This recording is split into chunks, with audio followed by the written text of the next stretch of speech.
relationship now. I have a relationship with Kiki. And I'm happy now. Sabi ko nga sa kanya, I'm happy that I have a sister kasi meron akong pagagalitan.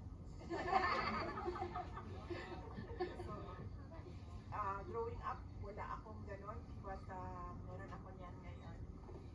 Nagagalitan na kapatid. And then, I'm happy as well. And this really is ironic. But I have to thank Bongbong Marcos because there was forgiveness between me and PRD for all that has happened in our lives.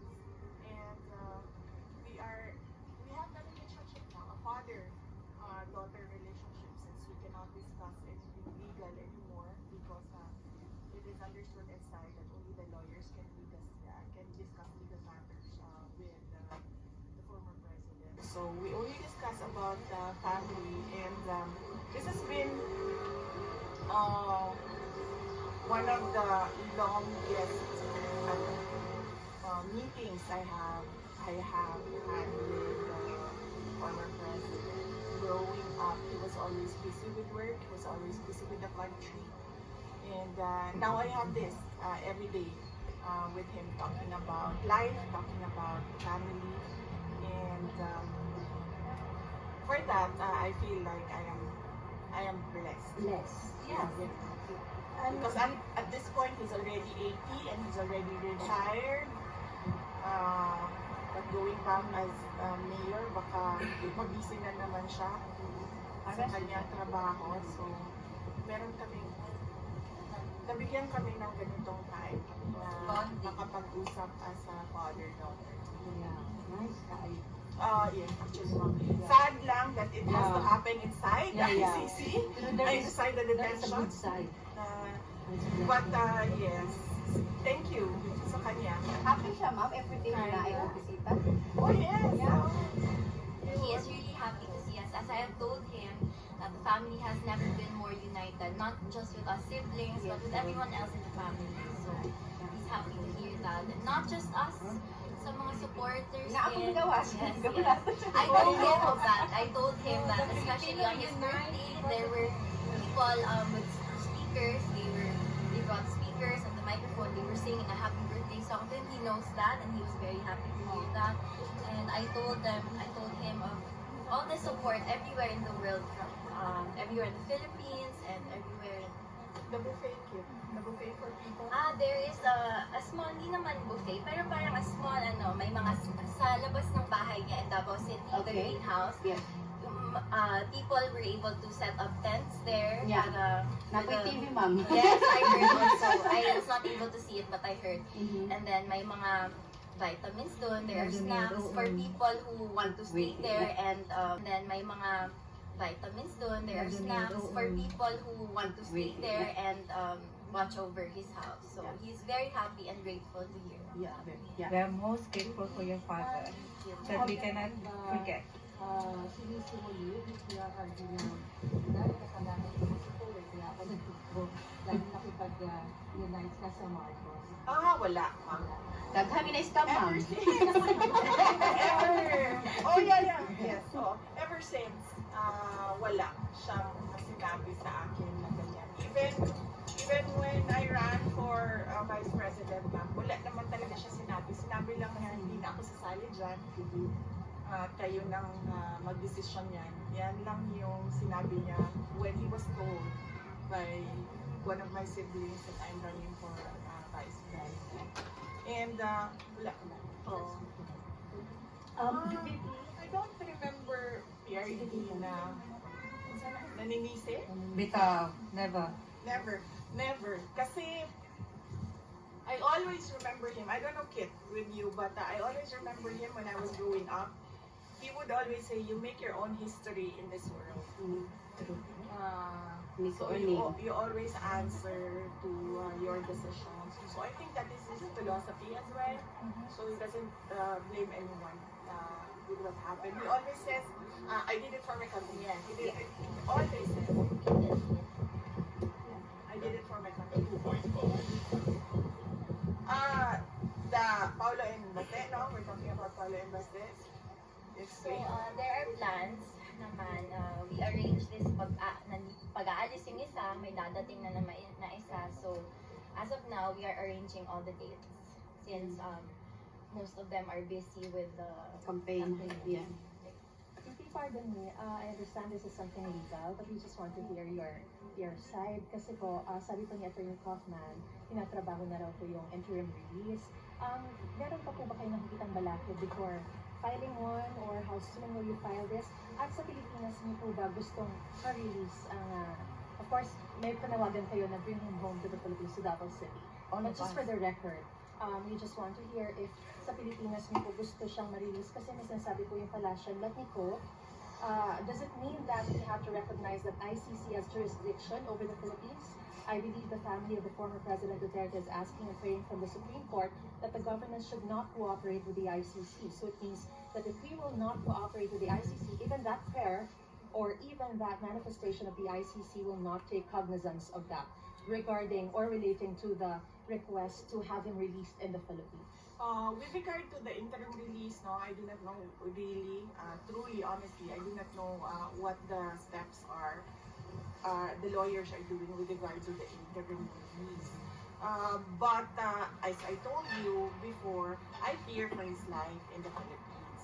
But we follow what the client wants, what President Duterte wants, and he wants to go home. To the Philippines. Yes. And everyone wants him Back. to go home to the Philippines. And the Buenos want him to go because they will be his mayor for the next Ano sa Pilipinas regards to what the palace said, ma'am? Yung sinasabi po nila na kapag yun po yung hihilingin, does this mean that we have to recognize the ICC, that it has jurisdiction over the Philippines? Eh wala na nga po jurisdiction. So bakit generally? Wala naman po kami hinihingi sa palace. We did not ask for the palace for anything. So, I don't know what they are talking about. I think the context po is kapag sa inirelease sa Pilipinas ang isang detainee, kailangan sumunod sa lahat ng kondisyon ng ICC, yung bansang pagdadalhan ng detainee po. And in this case, if you will be released to the Philippines, then they should follow all the conditions of the ICC. And in that case, this would mean parang nasa jurisdiction pa rin tayo ng ICC. Well, that is something that they have to think about. The administration has to think about what their next steps are. So, they should not ask the family, they should not ask the Filipino people on what their next steps are with regard to the talk on the return of former President Duterte to the Philippines. Maybe when they've decided, if ever they will decide what their next steps are, if ever it is even discussed inside the halls of the palace, they can tell us what their plans are. The government intends to do with the return of President Duterte. Ma'am, on a different note, yung mother, Elizabeth Zimmerman, isn't to the Senate. My mother, she doesn't want that she be talked about or discussed during interviews, so let's keep her privacy. Noted, ma'am. Thank you. Ma'am, how about your reaction to House prosecution's motion to Senate to compel VP Duterte to answer impeachment complaints? Legally sound daw po ito, legally sound. And Representative Zamora said may guidelines to liquidate ng confidential funds. Kung pwede nga ng petition names, dapat daw nakadeklara ang totoong pangalan in a sealed envelope bago sinasabit sa COA. Nagawa po ba ito ng OVP and naniniwala ang House na prosecution na palalakasin daw nito yung impeachment case laban po sa inyo? So, yun ang mga paniniwala nila. So, pabayaan na natin sila sa kanilang gumi-gumi. It doesn't have to be yung paniniwala nila ay paniniwala din ng buong bayan. True. Paniniwala ng Ilahan na naman. Mag-okay na mo sa weather, naka-adapt na mo. Mag-okay na mo sa weather, naka-adapt na mo. Tugnaw. So how do you like the Netherlands? I think she's okay. Tugnaw, oy! Wala na siya Wala siya jacket. Walang give up, ma'am. Awan. Naramig ko lang. Alam mo, Bernie. I wear the same thing every may balak po kayo sa mga na-aresto sa Qatar. Ma'am, meron po kayong balak na assistant sa mga Filipinos na na-aresto sa Qatar while demonstrating for PRRD? Yes, oo. Anong balak? I already endorsed it the moment that I knew about it. I read it in the brief sa Office of the Vice President. I already endorsed to them to reach out through the correct channels on what we can do to assist as an office, the Office of the Vice President. Tapos na ako. Yeah, Okay? VP, sorry. Hindi may question lang po siya. Story, something hindi ko na po. You said po na you're going home soon. Sa Saturday. Sa Saturday na po, you're going home. May chance po ba na makakomplete na po yung legal claim by then? Wala po ako sinabi na uwi ako sa Saturday. But I said na pag dumating na yung documents, pwede na ako. And makukumpleto na po ba yung legal claim by then po? Or Nandyan na si Attorney Nicholas Kaufman. The other lawyer, you meet her. I don't wanna reveal her name. Just ask her what her name is. And then there's another one assisting them. So far, they're okay. And they're interviewing other lawyers as we speak. So hopefully, before I leave, that team is already complete. But at the moment, no, it's not complete. Pero have you identified na po the Filipino lawyer? Sino No, kinakausap po? we have not identified the Filipino lawyer. And is there a chance po that Attorney Rocky will join that team po? I do not know because only the lawyers are talking to each other. So I only talk to the lead counsel, that is Nicholas Kaufman. So he talks to the other lawyers. Ma'am, I have a question. What message po ba sa former president sa mga supporters right now? Yes, may message siya para sa supporters. So of course, he just wants to extend his gratitude to all of his supporters from all over the world, and I did it for my country. yeah, that's what he repeatedly says. So he wants the Filipino people to know that he did it for his country. He did it for every Filipino all over the world. Ma'am, on another note po, nakita po namin si Ma'am Manila, which the UK area na tumatakbo. We were really worried that there's something wrong. The former president is UK, so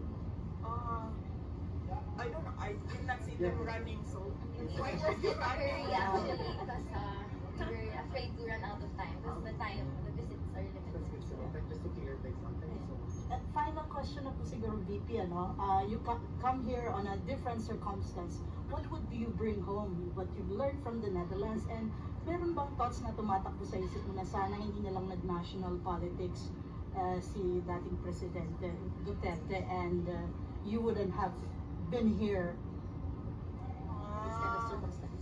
on this different circumstance? I really believe that it's futile to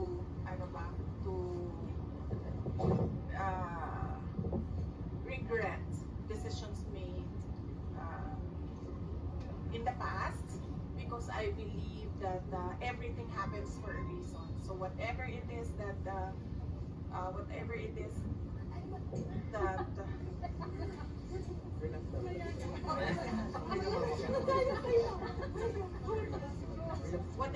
that happened in the past, I think we should just learn from it and then move forward. So what is my takeaway for the Netherlands? Unang-una, ma'am, ang dami nilang options dito.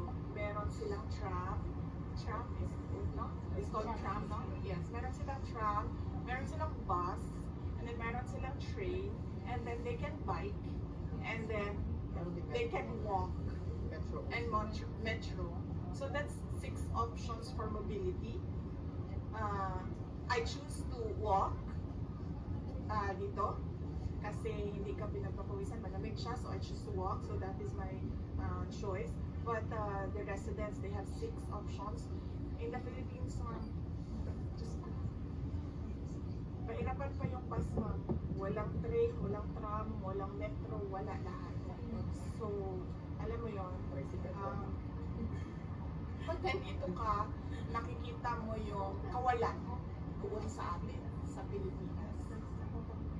Yes. But the bureaucracy. Ano yung greatest advice or best advice si former President Duterte said? Like he always says, there is a time for everything. So I think he needs to tell me to take everything at my own pace, and as long as I'm doing good, as long as I'm doing no harm. And lahat get, diba? Yeah. Na kailangan niya umuwi kasi kailangan niya takutin yung boyfriend. Yes. So another reason for him to come home to us. Need to, ano na tawag yan? Okay. Yung advice ko sa'yo na pwede rin matutunan ng mga batang hospital mo, mga Pilipinong kabataan na pwede share sa yung mga kabayan. What advice from him? Yes. Ayun, there is a time for everything. So, growing up, I was always in a hurry. I felt like I was running out of time. My mind was all over the place. I was anxious about so many things. But now that I'm turning 21 in a few days, so I learned to take time to breathe, to slow down, and to just trust in God's time and take everything at my own pace. Are you gonna celebrate your birthday? Yes. Yeah. Advance happy birthday. Thank you. I'm not sure, ma'am, because I'm still not familiar with the places here. But we did see tulips on the way here. Yes, ma'am. Thank you, ma'am. Thank you. Thank I you. love that. Thank you, ma'am. Thank you very much. Thank you very much. Naarang itiri. God Salamat. bless. Ma'am, so always forever. Dapat tayo. Always, ma'am. Sarah Carol Day, ma'am. Yes. Naarang inaarang sa mariri. Di ko ang sa moisturizer. Abogado ni kasi natin ka ng under eye nila. Napi, ano yan? Pero murag pa may epekto ko. Student. Sabi ko ka Thank you, mama. Thank you. Salamat. God Ingat bless kayo. you, ma'am. Ingat lagi.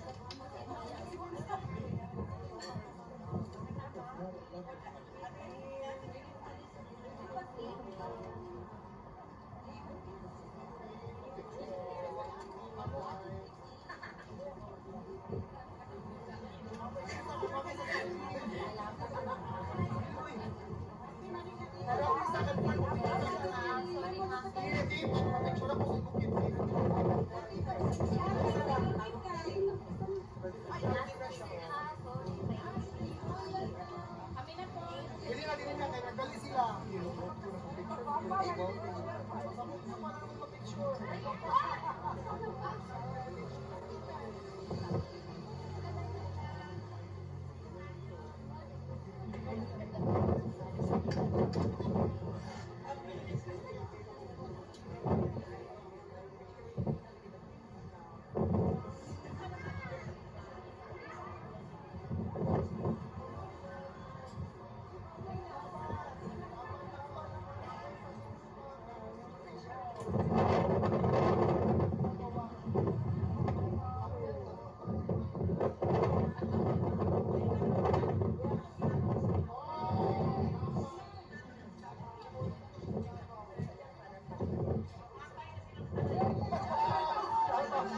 Yes, ma'am.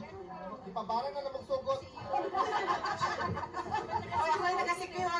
Ano yung effect, ma'am? Thank you, ma'am. Hindi ko lang sa pag-eskwela, Day. Dapat ma-lawyer din ka, Day. Sige,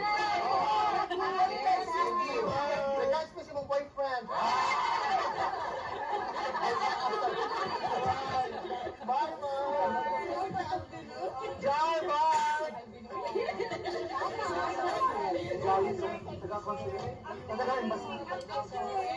Anak ko na, hindi na ako magawas.